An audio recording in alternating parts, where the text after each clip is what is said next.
Imagine your business not just surviving, but thriving. Your wealth locked in, your opportunities exploding, and your family's future built on a legacy that never fades. I'm Leah Garcia, a financial strategist and insurance professional. I help entrepreneurs and high-growth enterprises protect, distribute, and transfer their wealth through my proven system, the Wall of Wealth. I unite your experts into one cohesive strategy because the most expensive line on your balance sheet isn't debt or taxes, it's conflicting advice. Ready to align every dollar with your mission and turn today's success into tomorrow's divine promise. Wealth today, Dynasty tomorrow. Happy Wealthy Wednesday, champions. Come on in, come on in. I'm here in my new, beautiful, beautiful new office, getting it decorated. It's been so much fun. I just love this space. Look at all this room I have. It's so amazing. I'm not in my tiny little corner anymore. I'm just loving this new downtown Monterey office. Same location, however, a different space. So happy Wealthy Wednesday. Listen, I want you to be ready to learn some things, have your mind open. We are going to talk about the Dynasty Mind Shift. And yes, I said mind shift. So many times people talk about mindset. And for me, words are really powerful. So I'm always working on how can I upgrade my language? Because I think that, you know what, words, I don't know how some of you feel about this, but words are spells. They call it spelling. So be very aware of your words and how you use them. So I like to use the word mind shift because we have to shift our thinking. In my mind, a mindset is something that's static, not vibrant, not moving. A shift is vibrant. We're moving. It's changing constantly. And that's really what it's about. If we're going to upgrade our thinking, and I'm going to put my hat in the name and hand up for that one, right? I'm never talking at you. I'm always here with you. I'm in the process too. And so if we're going to have a shift in our thinking, we have to be open and available to have these new thoughts, to have these new experiences, to get from where we are, wherever that is. And to get to your next level, it is going to take a shift in your thinking. So come on in. Grab something nice to drink. I've just been drinking water today. Nothing special, nothing crazy, but get something nice to drink. Grab a notepad, grab your fuzzy bunny slippers, and phone a friend. Tag somebody who needs to hear this. Invite somebody that you believe would love to build a family dynasty. Listen, every single one of us can have a family dynasty. You might think that is some kind of woo-woo kind of thinking. But really, every single one of us to a person can absolutely have a shift and create their own family dynasty. What does that mean? I don't know what it means to you, but to me, it means leaving not just wealth and assets, but leaving intellectual property. Maybe you're a great storyteller and you want to pass that down to as your legacy. Maybe you're somebody that built a business and you want to pass that down, because the wealthy people don't just leave assets. They don't just leave money. They leave what they've learned, their experiences, their successes, their challenges, right? Their intellectual property. And if we're going to do that, we've got to shift our stinking thinking. Today's guest speaker is incredible. And I really want to highlight this. I met her through a no-pitch coffee chat. She actually reached out to me and asked me, hey, what does it take to be on your show? And we had enjoyed a no-pitch coffee chat. It was a lot of fun. And I just loved her message. It's going to be powerful. I know you're going to love it. So please give it up and give a warm Wealthy Wednesday welcome to the one and only Miss Natalie. I'm going to butcher your last name. I'm sorry. Difterios. No problem. Difterios. Okay. Beautiful. So tell us about you, because you know what? This is like probably only my second conversation with you. And I love that because I'm going to really be learning as we're going through this. I absolutely am excited about the conversation. So tell us a little bit about you. Firstly, Leah, I want to say thank you so much for, inviting me, for having me on your show today. And I want to say I really resonate with what you said about the importance of words And also, I like how you framed the mind shift, because it is beyond mindset, it is a shift. And I think we're all always in this process of transition, wherever we are in our lives.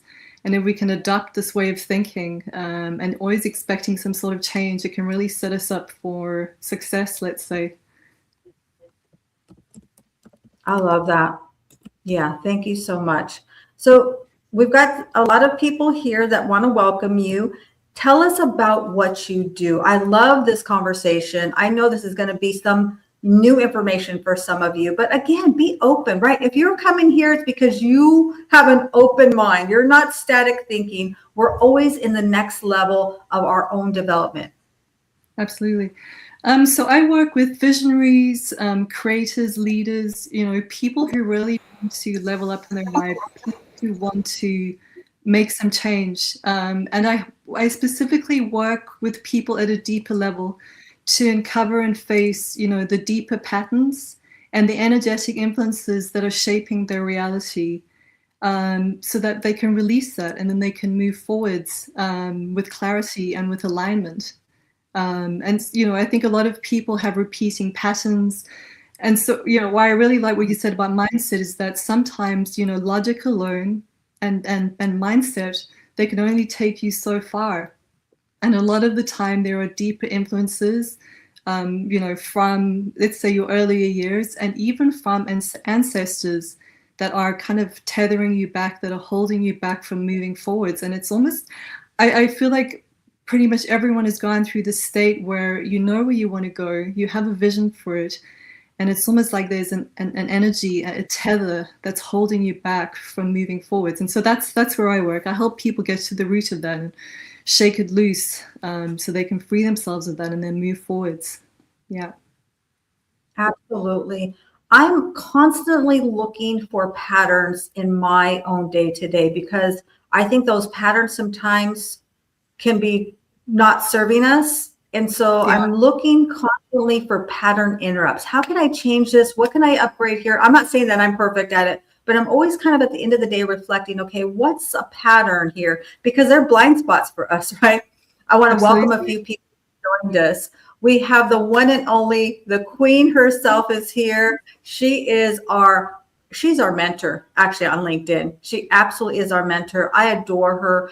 I've seen her in so many different spaces and places, in so many different circumstances here on LinkedIn. And she absolutely is always the queen. She leads us. She helps us with our thinking. She hosts 2 incredible shows, Mindset Mondays, which she has many guest speakers. And then on Friday, she does her Think and Grow Rich deep dive. If you have not connected with our queen, please do. What she teaches for free, she could be charging thousands of dollars for. I don't even know how she does this, but she is so generous. I adore her. And then we have the one and only, my good friend from across the pond, my friend Coral. Great to see you, my queen. She is a coach for Christians who are looking to hear the voice of God. And I would say, you know what, even if you're not a Christian, but you're trying to find that inner guidance system, like you're trying to figure things out, please connect with my good friend Coral. She's incredible. And this woman, I'm telling you, she's a cheerleader. You want a friend like Coral. Okay, if you don't know her, you want a friend like her because she loves you. She's going to shout you out. She's going to share you with everybody. And then we have my good friend, Nicole Angay Galindo. She is the brilliance behind guiding brilliant writers. She's a publisher. She's so much more. She did this show the other day. I'm not sure when it posted, but I watched it yesterday, and her story is incredible. And that's a thing that I think is really could be invisible sometimes, is that we think that we have to avoid the challenges, that when things go a little awry, no, then it's not meant to be. But what she did was she reinvented herself during one of the most challenging times in her life. And that's how we're able to enjoy her brilliance. Think about that. I always think about the butterfly who's struggling to get out of that chrysalis. And we may be tempted to cut open that chrysalis and allow that butterfly to fly. But the truth is, if the butterfly doesn't have the struggle, they'll never develop the strength to fly. And I think of a butterfly every time I think of Miss Nicole Galindo. I adore her so much. Well, let's get into this conversation. So what are we talking about? Well, we're talking about our dynasty and wealth. How do you see those going together when you're looking at patterns, when we're self-sabotaging? Where should we begin? I think, and you've already kind of introduced this concept, it's really to develop awareness within ourselves. And so that's always the starting point, right? The starting point is always with us, and really taking some time daily to, have a vision for your life and where it is you want to go. And then I think to be brutally honest about things that are repeating, patterns that are, behaviors that are causing self-sabotage, and sitting with that and highlighting those things. And so that's the starting point, really, awareness. And then, and I think we kind of highlighted this as well on the LinkedIn post, awareness and then the intention. Where is it that I want to go? And so, by starting with these two things and having this vision for ourselves, and then awareness of what it is that we need to shift, this is a really great starting point. One thing I do is I am looking for these kind of patterns. If I'm taking the same route, like say to the gym, I will intentionally drive around the corner just to do something different. I mean, is that just me wasting gas, or am I doing something effective? I believe I am, but I don't know. I'd love to hear what your thoughts are about that. Yeah, I think, too often we can kind of get into our comfort zones. And I think there's certain things like points of stability and anchors that we need in our lives to keep a really good baseline for our nervous systems, let's say. But I think, we also tend to get comfortable, and sometimes we can ride with events in our lives and think, well, that's just how it is. That's just how I do things. And I think, no, I like this analogy about the butterfly and the chrysalis. Sometimes we need to challenge ourselves. We need to take a different path. And I think there's really value in that. I mean, for myself, my life has been a lot of shift and a lot of change, living in China, living in the UK, shifting careers, and not to suggest you always have to push yourself, but that's really how you grow and how you expand and how you develop these muscles, is to step outside of your comfort zone. And it could be, something like disrupting your route to work, or, tuning into a different podcast. I think it's important to keep some sort of, to develop neuroplasticity, so that your brain gets comfortable with, thinking in different ways, and becoming creative. And I think creativity is, so crucial for, making shifts in your life.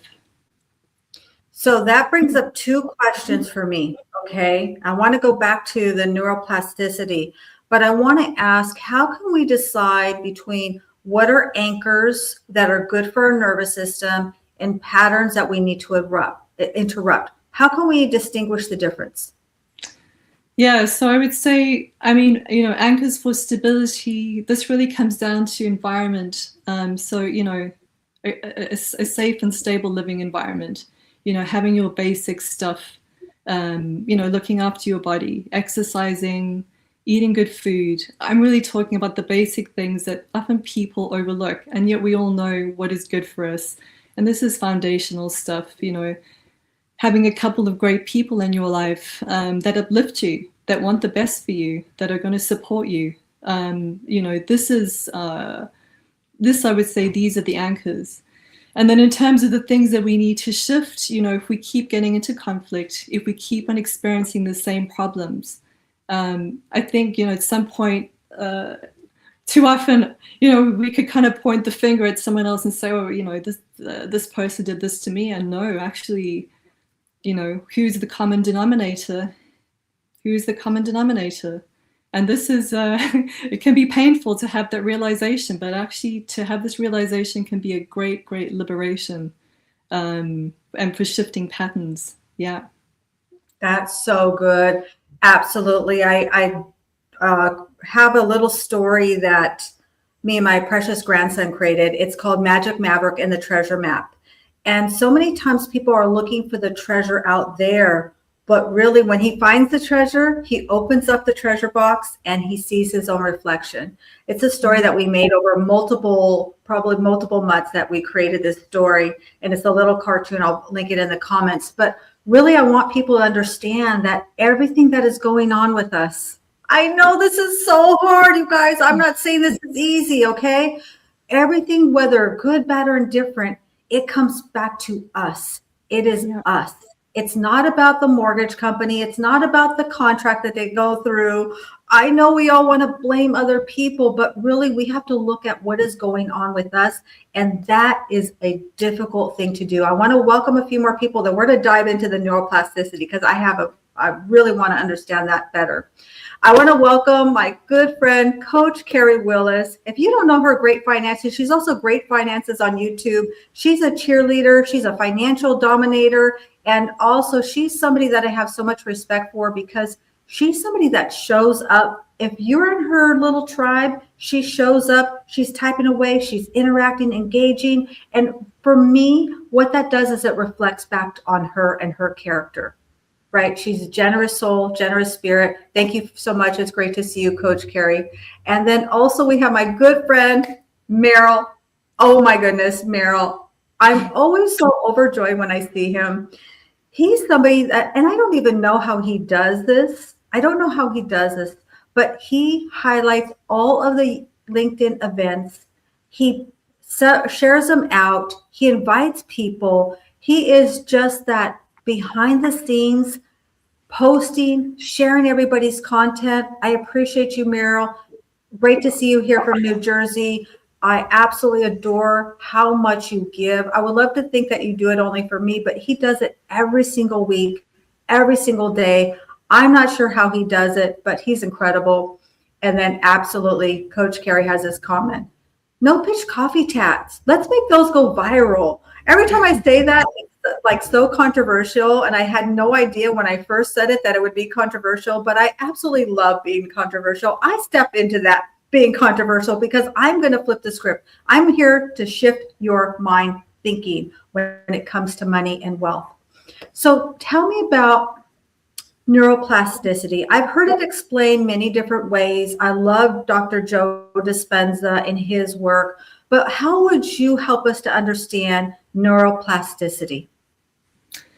Yeah, so I'm obviously not as scientific as Joe would be, but from my own experience and of course working with clients, when we have certain patterns and behaviors, our neural pathways become programmed, and so if we want to, let's say, disrupt it, or if we want to stay flexible in our thinking, it's important to form new habits. It's important to start to shift the way that we do things.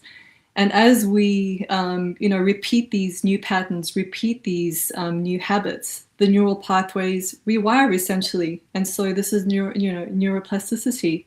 And so once these have been rewired, these habits are more embedded in our behavior. And this is how we, bring about permanent change, let's say, not just a fleeting shift. Yes. And what this brings me back to is that when I first started training karate, I learned that after 7 years, whatever you do for 7 years will actually be in your DNA. And I was so excited to get to the 7-year mark because I thought once I get to 7 years, it'll just be part of my lifestyle. It'll just be part of me. So when I think about that, it makes me also think about working out. If we do the same workout every single time, every single way, we really won't build any muscle. So I always try to do something different. That's what makes me think about in my workout, okay, do something different so that I'm actually stretching myself. What are some things that we should be doing or looking for these patterns, right? These new patterns. Yeah, so I think in terms of, one of the most well-known ones are really just meditation. And I don't say meditation, a lot of meditation is kind of framed as finding peace. Actually, for me, when I go into meditative states, it's really observing what it is that consistently pops into my head. And I think, for those of you who are long-term meditators, you'll know what I'm talking about. But I remember when I first started meditating, and this was, many years ago, I was I was quite shocked at the chaos that was in my mind and the thoughts that I was having. And I thought, wow, this is incredible, So again, coming back to ourselves, taking the time to firstly, be aware. What are the recurring thoughts? What are the recurring thoughts in my head? What are the recurring patterns that I'm observing? And I think also another really great one is also just doing some writing without thinking too much. Just doing some writing, and you can even. I like to work with intention because you're signaling to your consciousness, you're signaling to your body.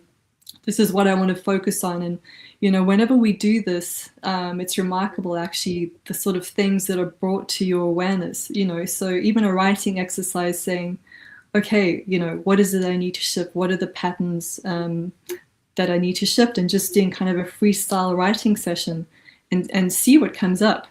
This could also be very interesting for you. So I'd say, one, meditating and just really seeing what comes into your mind. You might be surprised, Yeah. And then, I'm sorry, go ahead. No. And then I was just saying with the writing, just a freestyle writing, and seeing what you've written without thinking too much, just seeing, what comes up when you just do this kind of freestyle writing without thinking. Yeah. I learned that from Jake Ducey.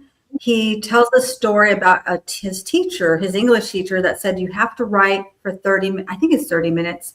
Just keep writing for 30 minutes. Even if you start out, I'm going to be writing for the next 5 or 7 minutes or 20 minutes, and I don't know what I'm writing. And sometimes I actually start that way, and just things kind of unfold. I really do enjoy that. I want to welcome our good friend, Miss Rosie. I call her Rosie, Gita girl. Her name's Sharon Rose Winfield. She is our Rosie Reckons, and she is a thought leader. This woman can do a deep dive on any type of conversation that you want to have. She's super, super, not only just knowledgeable, but she shares all of her wisdom so much. And then I want to highlight this comment here by our queen. Triggers are patterns. Triggers are patterns. I never really understand the triggers, but what would you share about this? Triggers are patterns. I would definitely say, that's an interesting comment. And I would say triggers, are highlighting or could be highlighting patterns, let's say. Would I say they are patterns? I'm not so sure, but I would say the trigger could be the emotional outburst. A trigger could be defensiveness. A trigger could be, something happens to make you react in a certain way. So definitely they're interlinked. That is for sure.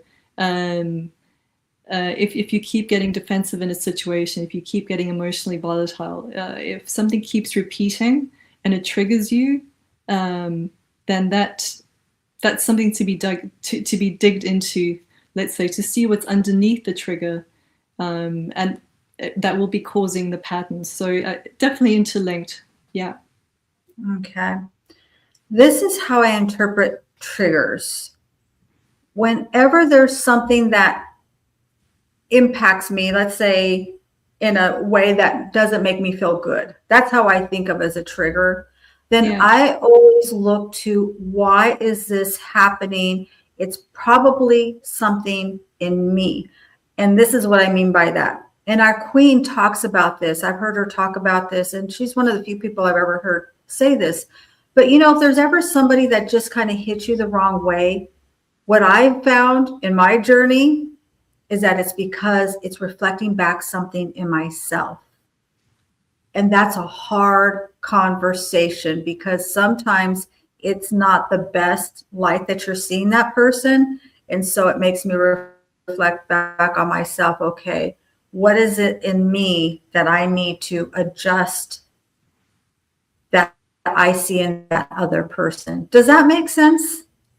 Yeah, I think there's definitely a lot of truth in that. I think if someone triggers you, there is a lot of, I always say, the burden of responsibility often almost always falls upon us, and so if someone triggers us, yeah, there is definitely something to look at within ourselves. But I also think it's important, to be really clear, because sometimes people can be disrespectful, and that is triggering. That doesn't mean we need to engage. And if it does trigger response within us, then we can also look at ourselves and think about, why does this even bother me? Actually, this is not a person who is worth my energetic engagement.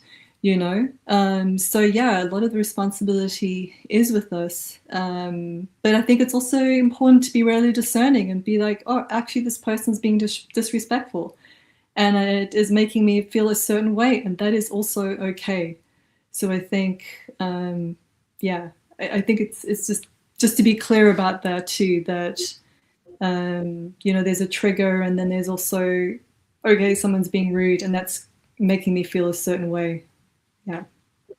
That's a great point, and I definitely will be more discerning. I always kind of default to, what did I do? Like, I look at myself first. Yeah. Listen, I have my own things going on, so I always am looking to, what can I clean up in myself?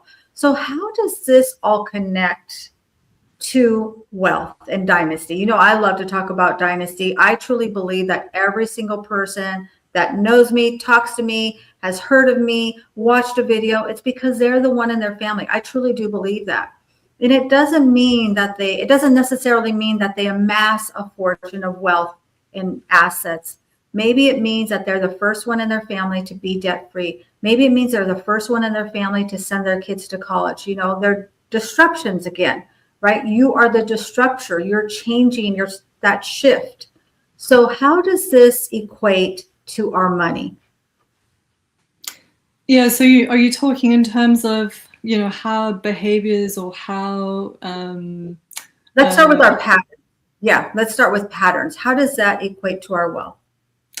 Yeah. So I think, particularly people that have grown up, I'd say specifically in, difficult backgrounds, but not necessarily. What I've noticed when working with clients is particularly people who have not felt safe in their home environment. This often translates into them not feeling safe with money. And it's not that they can't make money, it's the actual stewardship of money itself. That the nervous system doesn't have the capacity to actually hold wealth. And so this is something I've noticed again and again. We also hear a lot about receiving, but I really feel like a lot of it comes down to how stable is my nervous system to receive, to hold wealth, and to expand wealth. And this all comes down to safety at the end of the day. I think, a lot of people talk about, irresponsibility, etc. And perhaps there is some of that behavior, but what I've noticed with clients, it really comes down to safety in one's nervous system, actually. Ooh, that is deep. Would you kind of unpack that a little more for us? Well, if you've grown up in a state and your nervous system has got you in a fight or flight mode, your primary motivation is to keep yourself safe and to keep yourself, just away from danger, let's say, to keep yourself from repeating, past situations that have happened, even though, you may have moved on from that. It takes a long time for the nervous system to unwind and settle, and particularly if this is years and years of behavior, and particularly if this is behavior that you've been subjected to at a young age, it is very much entrenched in your nervous system, and you won't even realize it. There may be an awareness that I keep on making these decisions. Why is it that I'm spending money in this way? Why can I not hold on? Why can I not hold on to money? Why can I not expand? Why am I not okay asking for more? And I tell you, pretty much everyone that I've worked with, it has come down to these kind of childhood states of, not feeling safe. And then, of course, we go through life, where the hustle is encouraged. There's the push. And so we still feel like we're in this unsafe state. And until you bring your baseline, this is why I was talking about anchors, just feeling really safe in your environment. Like, okay, I'm here, I'm in my body, I'm good. Whatever happened in the past didn't. Rewiring the neural pathways for safety. And this takes a little bit of time, and then you will really start to see your state shift because you feel safe in your body, you feel safe in your environment. And so the decisions that you start to make are slightly different. And this is how change comes about. Yeah, that's so good. So let's kind of toggle back a little bit. You kind of alluded to it. Let's talk about these inherited beliefs. How can we identify them? And of course, there's some beliefs that we want to hold on to, right? That they're embedded, our faith and different things like that. But how can we identify those inherited beliefs or patterns? Yeah. So, I think some people, might, I think particularly the time that we're in now where we have so much exposure, there's a lot of information on social media. So I think there is a lot of stuff out there, that people can, scenarios that people can recognize themselves in. But for my work specifically, we go into the subconscious a lot of the time. And so a lot of interesting stuff bubbles up there. So if you're not consciously aware of inherited patterns, we go into the subconscious because then you're not thinking with the logical mind. Yeah. So you're talking about like hypnosis, or what is that? Yeah, going into a hypnotic state, but it's a theta state, so it's quite meditative, and you're lucid, but you are, in a deep state whereby you're not applying the thinking mind, and you're letting your body's subconscious reveal these little blockages to you. So you said the theta state, am I right? Yeah, theta, yeah. Okay. Theta, is that the state like right before we go to sleep and right as we're waking up? Yeah, exactly, yeah. Okay. So yeah, that's something that I really work on paying a lot of attention to. What are the last thoughts I'm thinking as I'm drifting off to sleep? And what are the first thoughts that come to my mind? What am I doing they say the first 10 minutes is like the time that your vessel is open to creating new routines, thoughts, beliefs, and all of that. Yeah. How do you suggest that we do that? In terms of new belief? Sorry, can I just add one more thing, actually? Yeah, please do. Yes. Yeah. It was just, regards to how to create awareness as well. I think, again, going into meditation and writing, one thing, when I work with clients, before we even go into that state, it's really about having a good conversation, a deep conversation. And so, when I'm speaking to them, I'm really listening for patterns, and I'm listening to the stories that they tell themselves. And it's not the story, so it's the same, it's a repeating theme. So it could be, things like, it's difficult to make money, I find that I waste money, and it's really listening to these kind of stories, and that we're constantly telling ourselves. And I think, this is another really important thing to pay attention to, and to start to, I actually do like, for me personally, I like to check in with myself a few times during the day. Like, what am I telling myself? What is the story? Where does that come from? And this is something I suggest to clients as well, to start to, I keep on telling myself this narrative. Where does that come from? What is it that I'm actually telling myself? So this is another great thing, again, about creating awareness. So we start to disrupt those patterns. We start to tell ourselves a different story because, as you said, words or spells, they create our reality. So yeah, again, just bringing back to awareness of what you're running through your mind. And it's okay because the thoughts come and go, and nobody's perfect, and it's a bit of work to shift, but it's just okay. I'm going to create the awareness and just to be gentle with it, to not put too much pressure on ourselves, because God knows we have enough pressure. We all do. Yes. One thing I've done, I've learned this from Catherine Chadwick, is I put a word at the beginning of the day so that, and I have alarms that go off during my day to have some white space, but I put a word up that's my focus of the day, right? So that if I get off track, like kind of remember like something like empowering to myself, right? That word, like yesterday, my word was strength. Today it's focus. So just putting up a word, and that kind of helps me to catch myself, because I have my whiteboard right here. My desk is here. So as I'm going through the day, I kind of go, oh, that's my word. Wait a minute. Am I being focused today? Or am I being strong today? Kind of doing that. What are some other things that we could do to kind of help to bring ourselves back? Yeah, I think firstly to not, overwhelm ourselves with what it is that we want to achieve, and to really, to maybe focus on just a few things. I love that idea of, having a reminder so that we can just bring our focus back to where it is that we want to have it. I also think, I do, we were talking about the theta state, and, the mind is so kind of like malleable and receptive at those times.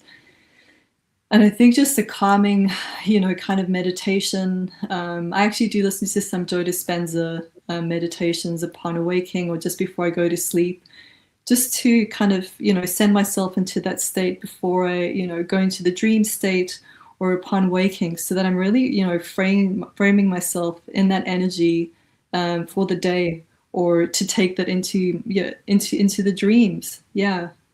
Yes. Yeah. I do listen to a lot of that at night, and then sometimes I will create my own meditation if I'm having a great, like if I feel like I've got this great, I try to create stories every day, like a new story of my new life. And so if I'm really getting good into that story, I will use that story. I want to highlight a couple other comments here. We have a comment by, of course, Coral. Yes, no pitch coffee chats. We have a great comment here by our queen. We are all 100% responsible for our results, even if we don't know yet exactly how that works. Say that again, shout it out, highlight that, underline it, and it is difficult conversation. But when you really pull it back, you're going to find, if you really do a deep dive, you're going to find somewhere that I believe it was created. Go ahead. I feel like you want to share something. No. I'm enjoying the sharing. Please continue. Okay. Yeah. So for me also, what I want to know is, when we're doing this theta state, right? One thing I think that you've mentioned several times that doesn't get enough highlight is meditation. Oftentimes people will tell me, oh, I can't meditate. I've got too many things in my mind. I'm like, that's exactly why you need to meditate. But what would you say to someone who doesn't meditate, or they just think that it's just this woo-woo thing? What are some things that people should ask themselves, or really help to expand their mind about what meditation is, and how could they do it if they feel like they've got a lot of busyness? Yeah, that's a really good, topic, a theme to bring up. One thing I will say is that for some people, particularly if you're suffering from a lot of anxiety, and if you have a lot of racing thoughts, and it is a struggle to meditate, it can actually cause you some stress. And I would highly, highly recommend, there's a lot of trauma as well in the world at the moment. And I think a lot of people don't know they're traumatized. And an amazing tool that you can use is just to do really simple breath work.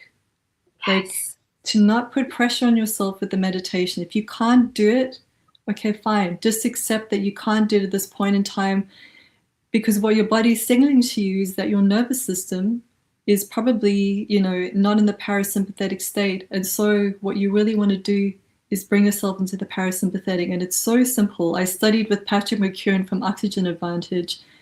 Just simple, slow breathing in through the nose and slow breathing out through the nose. And that is it. And just doing that. And I tell you, we could all do it together now. And it's remarkable, actually, just how that brings you into a state of calm. So if you struggle to meditate, don't put pressure on yourself. It's okay. What can I do? Okay, I can do nasal breathing. instantly that's going to bring you into calm. If you have really serious, PTSD or anxiety, nasal breathing and walking, game changer. Get into the body, get out of your mind, get into the body first. And first, I would say, focus on that. And once you've brought your baseline into a more calm state, okay, then think about doing the meditation. But I think if your mind is already all over the place, it's quite a lot to ask for someone to, okay, let me sit and be in a calm state. Well, some people just cannot, and it's not an excuse. Your nervous system is in fight or flight, and you need to bring it into the rest of the state. So just simple. Patrick McKeown, really, I've studied a few different breathwork modalities, and for me, I love the simplicity. Just breathe in through your nose slowly and out through your nose. Get yourself into that state. Once you're calm and you will feel it in your body, then, okay, let's think about the meditation. Let's deal with the chaos in the head. But first, bring the calm to your body, That's what I would say. Yeah. I love that. That's a great place to start, because a lot of people make that comment to me. Not that I'm an incredible meditator, but I do believe it is a core foundation for me. Absolutely. And two things that I learned a lot of breath work from our very own Brenda Lisa Costa. She does incredible guided meditations and such. But I learned box breathing. That was really fun. And then also maybe a year or so ago, I learned the Tesla breathing technique. And that's all I'm going to say. If you guys don't know the Tesla breathing technique, you got to study it. It's actually pretty cool. So that I love that you said that. That gives us a good start. Like, just start with your breathing, and it also helps me to understand there are some people that do have too much going on. Totally. And that makes sense. And I'm thinking of someone particularly who always asks me about meditation, and she always says, I just can't do it. And I always say, well, just try this, but I'm going to talk to her about her breathing. What I would love to know more about is, you keep talking about like this, these new patterns that we're creating and stuff. So if we don't know where to start with our patterns and we're trying to identify them, is it a good idea to have somebody else watch us through how can we start looking at these invisible patterns? Because they're blind spots for us, right? How can we self-identify maybe a pattern that we're doing that we're not aware of? What is something we can do? I think, and actually, you asked me about this ebook that I have, and I will share the link. It's an environmental audit, that people can do in themselves to start bringing awareness in the external environment in terms of what drains our energy and what gives our energy. And so again, a lot of my work is really about, creating awareness, creating awareness about how we're moving through our environment, the thoughts, etc., etc. And so I would say, that's a great starting point. We can ask someone else to observe us, but that I would say we have to be very discerning about that as well. Is that a person who's going to do it from a place of love, or are they going to do it from a place of projection? I think we have to be really clear about that. If you have a trusted friend who loves you, but can also be, super honest and be like, hey, you keep on doing this thing and I love you, but, it would really serve you to shift this pattern. If you have that person, I have a few people in my life, not many, but a couple, then fantastic. But if you're not sure, because it's a vulnerable space, right, to open up. So there has to really be a trusted person. That's a good comment. I have this comment here by our queen. I think this is what she's saying. I'm not sure. I think she's saying, so based on what we think as mind is the source for our body and brain, or am I reading that wrong? Because she said mind, but I think she's trying to say mind. I'm not sure. Would you clarify for this, Queen? I'm not sure if have your question or your comment correctly. And while we're doing that, I know if she's still here, she's going to type it. Let's give her a second here. Yeah. And Coral says, yes, I like to work with intentions too. I absolutely love intention. It's to me, it's just kind of a way to help me to kind of calm that nervous system. So if we don't understand our nervous system, and I don't know that I do, but I know what feels good and I know what doesn't feel good. I know when I feel like I'm just everywhere and then when I need to center myself. If somebody's never really explored that, help us to understand, what does it mean to have something in your nervous system? What do you mean when you're saying that? Again, when we talk about the nervous system, it's the sympathetic, or let's say the parasympathetic state. And so, the sympathetic is the fight and flight. So you're having racing thoughts, you're constantly scanning for danger, let's say. You're restless, you have anxiety. I would say these are kind of symptoms, whereas the parasympathetic, it's the rest and digest, you feel calm. Rest and digest, sorry. You feel calm. You feel rested. The mind can reach a state of calm more easily, let's say. So that is my, just to put it really simply, I would just frame it like that. So, if you are having racing thoughts, if you are having anxiety, constantly needing to be on the move, and able to, sleep easily at night, or when you lay your head on the pillow, there are these racing thoughts and you can't easily go into a restful state, that's probably a sign that you are, in the sympathetic state rather than parasympathetic, and that your nervous system is not regulated. And it's not, our nervous systems are supposed to sustain some stress, etc., but in some spaces it's become the norm that you're constantly in this state, and this is insane. Yes, we're not. I resonate with that. I resonate with that because I'm a fast walker. I like to get things done, get where you got to go, right? And I walk a lot of places where I live. Yeah.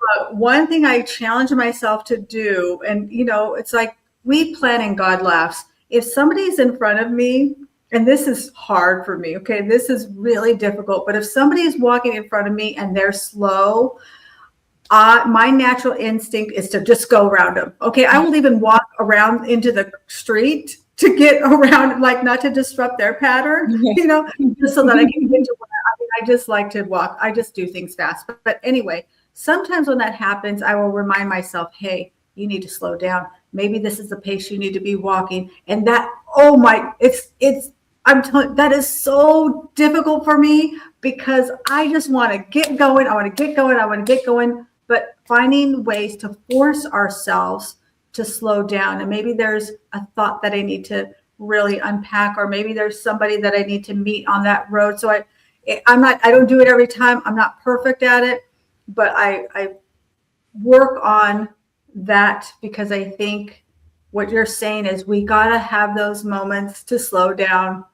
Because I don't do things slow. I'm like, let's get moving. Come on, let's get it going. Let's get a move on. Let's get this done.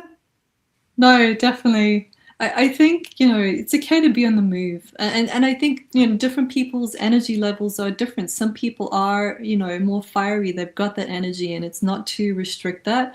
But I think it's also about, creating the awareness, creating just points of calm and safety throughout the day. And it just, you could just be sitting and doing a few rounds of breathing, just signaling to your body, okay, there's no danger, there are no predators around, I'm good.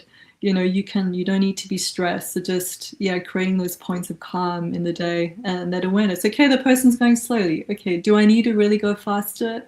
No, okay, maybe I can walk a little bit slower at this point in time. Yeah, not easy for me to do. Okay, I'm being full disclosure here, but once in a while I'm like, okay, Leah, this may be a sign. Slow down, enjoy the view. It's okay. You're going to get there just 2 minutes later. It's not a big deal, right? It's really not that serious. Yeah, and maybe you're a high energy person. That's also okay. Yeah.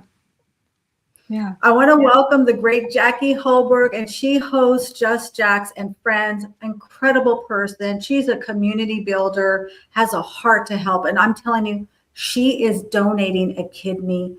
I mean, that is profound in itself. I just think what you have to go through in order to do that. I honor you so much, Jackie. Thank you for showing up. It's always a pleasure to see here. I've seen this comment come through a couple of times by our queen, and I'm going to see if I can find it, but she keeps talking about what she teaches us all the time is that our fears are our triggers. She talks about the 6 fears that we all have. And I apologize, my queen. I don't know if I can see it there. But what would you share about that? Let's see. Also, she says our nervous system is programmed by our thinking. What would you share about that? Do you want me to comment about fears and triggers? Yes, please do. Yes, please do. Yeah. So I think, again, those two are so interlinked. I would say fears and traumas are really expressed through our triggers, and so if we've experienced, I think, a lot of our triggers are really formed in our really formative years when we're younger. And, again, it's the body not wanting to experience this pain point again. And so even if it's not exactly what's happening, if we get a sense of this trauma is happening again, this fear is resurfacing, we get triggered by that.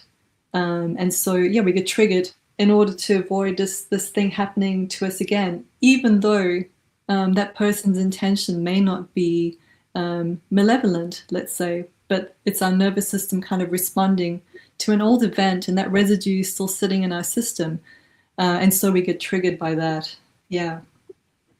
Yeah. And that can happen at any time. I was in an event and somebody said something, and it brought a story to my mind from childhood that I have not thought of in years. And it was not a good story, right? But it just brought it up. I was like, oh my gosh, I was really amazed at how quickly my mind went there. Like, I remember the smells, I remember who was there. And I was probably 4 years old because my youngest sister, we're 3 years apart, was just a baby. And I remember the entire environment. So it's pretty incredible how, even though if we feel like we've gone on and we've healed a lot of things, that some little conversation could take us right back. I want to highlight this question, though, by our own Gita girl. Question: how do you recommend answering questions that involve time frame with your story, quote unquote, without repeating but still responding to the question?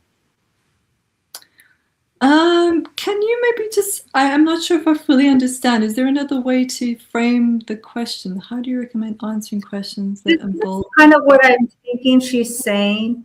Like, sometimes people are asking you, when are you going to do this? When are you going to do that? But it's your own story. And sometimes when people are constantly asking you the same question, maybe you start feeling like, some kind of way, like, oh, why are you still asking me the same thing? That's my time frame, right? It's your own story. Your time frame is your time frame. I hope I'm unpacking that correctly, my Gita girl. If I'm not, please just call me, okay? I don't know if I see your comments. Call me. I want to make sure that we get your question answered. Does that make more sense, Natalia? So it's, I don't know, answering questions that involve time frame with your story without repeating but still responding to the question. I'll be honest, I don't fully understand. Let me see if I can call her. Okay, let me see if I can call her. I'm just going to phone her. Yeah, I don't want to answer it. I love no pitch coffee chats, because listen, these are not people who show up that I don't know. Okay, these are people that I actually know. I love them. I adore them. Yeah, I'd like to know. I'd like to be clear on what she's asking. I'm going to call her. I'm going to phone her friend. Oh, she's on silent because she's here. She's listening to us. But oh well, maybe we can answer it offline. We are definitely winding down here. I don't know where this time has gone. You've dropped so many golden nuggets, so many great gold bars that people can think about. Here's a great comment also by Meryl. Yeah. Courtesy phone as she celebrated. Yes, absolutely. Write that word of the day. I love that. I thought that was so brilliant, and it's perfect because I've got it here on my whiteboard, and I make it kind of cute and fancy so it catches my attention. Because otherwise, one of those little blind spots too. As we wind down here, I know you've made some new fans and friends. What is something that you want to leave people with if they're really wanting to build that dynasty, but they just feel like they're stuck financially. They can't really make any progress, whether it's overspending or debt or whatever that reason is. What would you say people should think about, or what could they ask themselves? Yeah, firstly, I just want to say, just having worked with clients and of course, going through my own processes, firstly, that you're not at the mercy of your current situation, and that you absolutely can shift anything that you want to. So I just really want to, after that, yeah. So I would say, like, the biggest things are, creating the awareness of what it is, of the situation that you're in, and taking responsibility for whatever situation. And it's not about blame. Don't feel guilty. Like, it doesn't serve, but it's like, how can I liberate myself? And then, setting the intention of what it is you want to bring about. A lot of things that people are dealing with are inherited as well. It's not even, things from your lifetime. It could have been ancestral. And so, kind of delving into the underlying, the subconscious, the underlying energetics and patterns, and starting to unwind that, because often we think we need to do more. And it's not always about doing more. It's about really getting clarity about the situation. It's about, cleaning the dirty lenses so that you can see yourself clearly, and you can see your situation clearly, and realizing you have a lot more agency and a lot more power than you think you do. And once those lenses are a little bit clearer, then you're going to start to make different decisions. Once you start to, make yourself feel safe, that nervous system, bring it into a calm state, a safe state, then you're going to make different decisions. And so not to put this as, not to stress yourself out about it. Just be calm, give yourself grace, give yourself patience, and start to see things clearly, and to feel safe in that. And that's where the shift's going to happen. Yeah. That is fire. That is so, so fire. It's really about us being calm and being able to do that, and being clear and being quiet. I'm going to answer this question by our queen. What do you do when you get behind someone in a putt-putt course who is really slow? I will walk around them. Okay. But recently, I would say in the past 6 months, I've been challenging myself not to. That is not easy for me, you guys. I just will walk around anyone and, do it very, very courtesy. I don't go between them. I don't make them feel like they're walking slow. They're on their journey. They're on their path. But I sneak around, I scoot around, or I walk into the street, even if it's, walking into beyond the cars and stuff. But what I really am embracing is that may be an opportunity for me to take that moment to slow down, because I do lead a very fast lifestyle. I think for some people it's fast. For me, it's my pace, right? I don't ever feel like I'm rushing. I don't ever feel like I don't have time. I have time for everything. I think you can have it all. You can be it all. You can do it all if you schedule it in. People think that I work all the time, but the truth is, I work a half a day Wednesday, I work a half a day Friday, and I work maybe a couple of hours on Saturday. I usually take the weekend off. So I really only work like 3 days a week, right? Like maybe 3 or 4 full days a week. Amazing. But during that time, I'm doing a lot. Like, I'm packing all the things in because I love my playtime.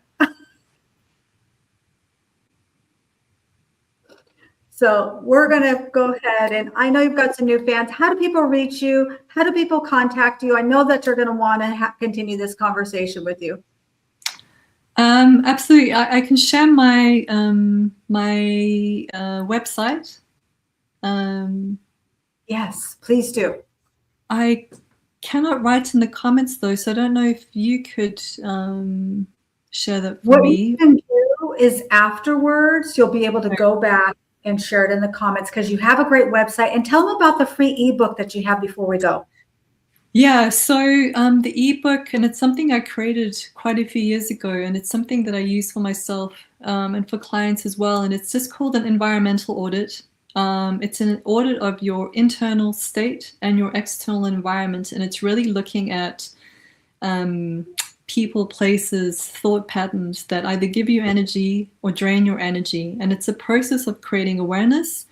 And so you can take steps to, because, you know, we want to place ourselves amongst people and in environments that amplify our energy, that give us energy. And we want to start to, you know, remove ourselves or try to place lesser priority to people and situations that drain our energy, because that doesn't serve us. And that's what we really want to do. And so it's almost like a little mini journal. It's quite long, but it's quite fun. And, you know, have fun with it. Be honest. And you might be surprised once you start to write this stuff down as to what you discover. And, if, you know, again, it's about creating the awareness. So once you've written this down and you've told your consciousness, oh, you know, I want to shift this stuff and I want this, you will start to be much more aware and start to shuffle and make decisions slightly differently. So I'll have this in my library. I just need to upload it, but I hope that's a fun and useful tool for you. Absolutely. And we're looking forward to you putting that in the comments. Thank you so much. We appreciate you, Natalia. We're going to go ahead and gently, ever so gently, put her backstage. We appreciate you. If you got some value from this, let her know. Give her a shout out. What did she share? What are the golden nuggets that you're going to take away? How did this benefit you? And I'd love it if you share this with someone else that you believe could benefit from this. And I just believe that all progress starts by telling the truth. And oftentimes we got to tell the truth to ourselves. We got to be willing to pull back the curtains, take off the gloves, and really be genuinely honest and have a deep conversation with 3 people. Me, myself, and I. Maybe you need to take a walk. Maybe you need to start journaling. Maybe you need to explore what this meditation is. But until we get really, really clear about who we are going to create chaos. And you know what? We're all going to create some chaos at some point, I guess. But the more chaos and uncertainty we're going to have in our life. And I just truly believe that we are the author of our own story. We can rewrite it anytime we want. Whether you connect with Nick and Guy Galindo and publish your book, or whether you take pen to paper, or maybe you record it on audio. Your story can be flip the script at any time. You can push the button and do the do-over button, and you can create your family dynasty. You can change your family's last name forever. You can decide to shift your mind shift and make your future, financial future, totally different. And maybe that means you amass a fortune financially, but maybe it means that you're the first one to author a book.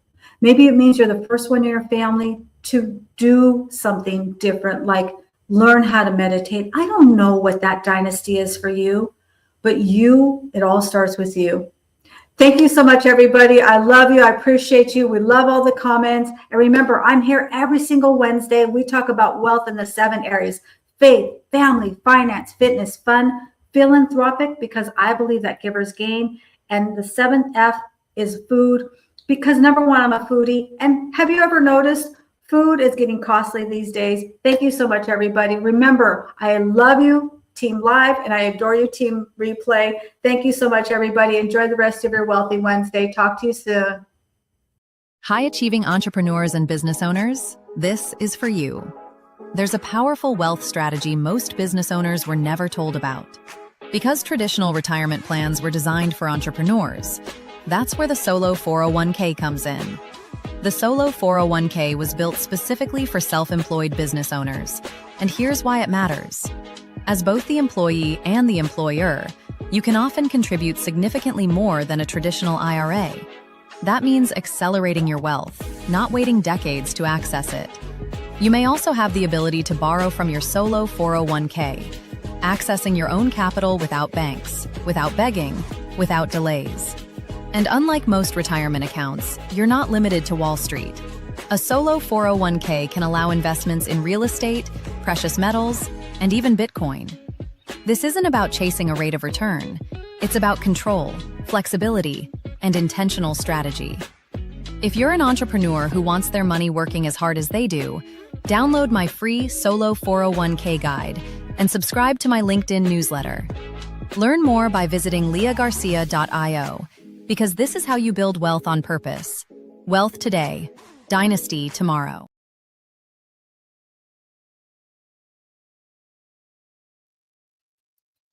Love you. Thank you so much.